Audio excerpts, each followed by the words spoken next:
What would I say about gear? Well, there's really two ways you can go about it. And what you're talking about when you talk about gear, I'm guessing, is you're talking about production value, right? Production value.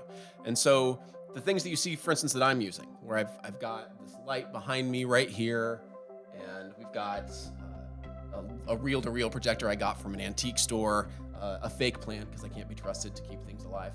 Um, Back here as well, the way that I'm adjusting my lighting, things like that. You can either throw your hands up in the air and say that's too hard. That's too hard. I shouldn't be expected to light myself well and to have a great camera and also other stuff. It's not fair. Why should I have to do that? It's just another thing that I have to do. I didn't have to do this before, in the before times. You could absolutely make an argument for that. A lot of people would agree with you.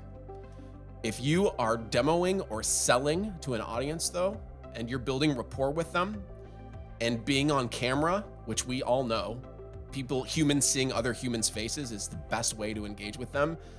It just really helps with impact rather than not having your camera on. And we've all gotten used to that, right? Like most people are coming on camera now, especially in the tech environment and with most of the students that we teach.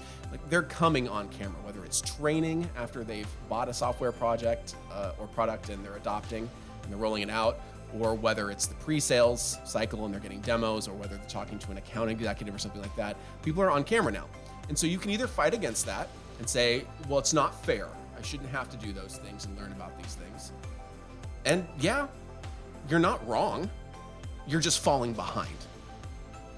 We've had to adjust lots of times over, people selling things to other people has been something that's been happening for a really long time.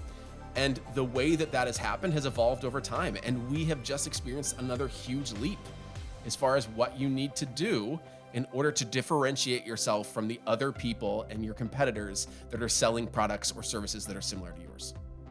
So is it completely fair? Of course not. If you want to differentiate yourself, do you need to learn some of these core skills?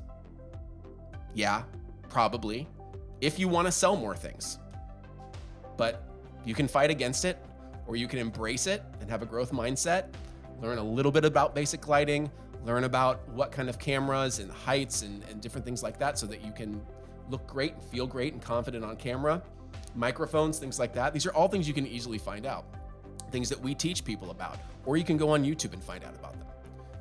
But just digging your heels in and saying like, well, I shouldn't have to do that.